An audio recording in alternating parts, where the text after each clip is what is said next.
guys, my name is Crystal and welcome to my YouTube channel. I'm going through some of the pages of the Daily Mail today, which is Wednesday, November the 30th, 2022. It's 10:36 in the morning. I'm Crystal. This is a piece by Rebecca Camber, Crime and Security Editor. Police have examined disgusting Meghan death plots. Police have investigated many credible plots against the Duchess of Sussex that threatened her life. Britain's former head of counter-terrorism revealed yesterday.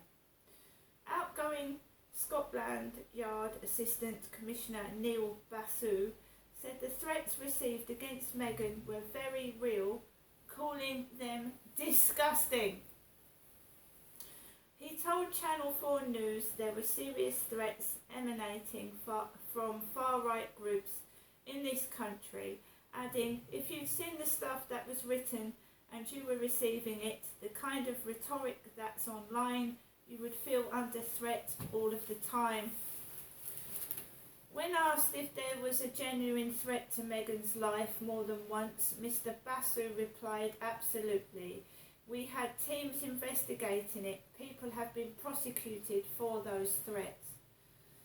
The former head of Royal Protection was asked to characterise the threats that Meghan and Harry received, responding, well, disgusting and very real. I've talked publicly for many years about the threat of extreme right-wing terrorism in this country. The interview was broadcast yesterday on Mr. Basu's final day in office before he retires. He did not name the cases involved, but his interview appeared to have taken the force by surprise last night. There have been a number of prosecutions of terrorists who have targeted Prince Harry, but none of these cases have involved specific threats to his wife. Last year, university student Andrew Dimmock, 24, was jailed for 7 years after he founded a neo-Nazi group which called for Prince Harry to be killed for marrying Meghan. Dimmock established white supremacist groups, including one which created a disturbing poster of the Duke of Sussex set against a swastika with a gun pointing at his head.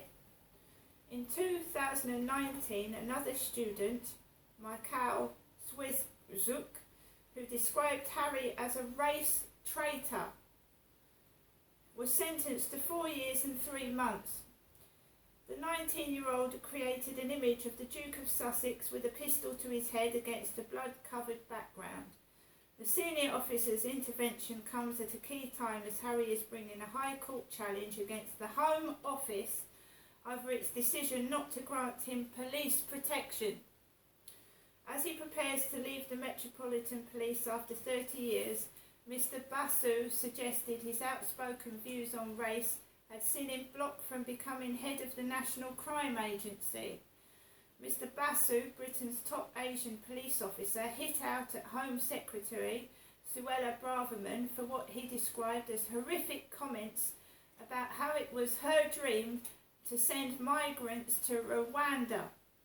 He said it is unbelievable to hear a succession of very powerful politicians who look like this talking in language that my father would have remembered from 1968. It's horrific. The Rivers of Blood speech happened in the constituency next to where my parents lived and made their life hell. A mixed-race couple walking through the streets in the 1960s were stoned. Mr. Basu went on to claim that Downing Street had prevented him from getting top jobs at the National Crime Agency and Scotland Yard due to his views.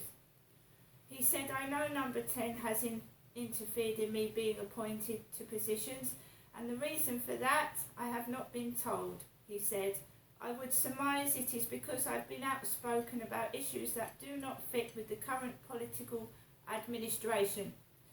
Mr. Basu told Channel 4 presenter Cathy Newman he was proud to be woke, adding, are you alert to issues of racial and social justice? Yes, I am. And if that is the definition of woke, I'll wear it as a bumper sticker every day of the week. He praised new Met Commissioner Sir Mark Rowley's recent admission that hundreds of officers in the force should be kicked out, saying they ought to be zero tolerance for people who are prejudiced, who are corrupt. Last night the Home Office said the Home Secretary expects forces to take a zero tolerance approach to racism within their workplace, but she's also very clear about the need to manage our borders effectively and have an asylum system that works for those in genuine need, as are the British people. We are actively pushing for a cultural change in the police, including via a targeted review of police dismissals to ensure that officers who are not fit to serve can be swiftly removed. A Number 10 spokesman said a new Director General was appointed to the National Crime Agency earlier this year by the then Home Secretary following a fair and open recruitment campaign.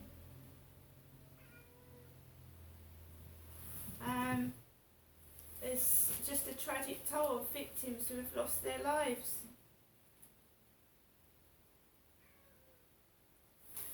Through domestic violence, through racist disputes, I'm going to get on with the rest of my day. I went to the co-op, I got my shopping, I came back down the road. Two dark-skinned gentlemen were talking to each other. The one said, "All right, bro," in front of the other dark-skinned man. So there are multi-ethnic people in Corries Road.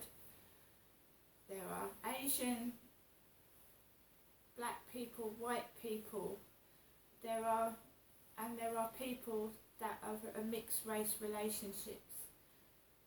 So, you know, I think London is a far more greater place to get racially attacked than it is down here. But it does go on all over the world. It shouldn't happen. It's happened to me when I had a different colour skinned child. Some white people think you are a traitor when you go with a person of a different colour. And they stalk you. They did really hateful things to me. That Ku Klux Klan posters were put up opposite my home and on lamp posts, and we all know what the Ku Klux Klan is, don't we? They're against coloured people. So I'd gone with a chap who was a different colour to me, and I was being targeted with racial abuse right opposite my home. See you later.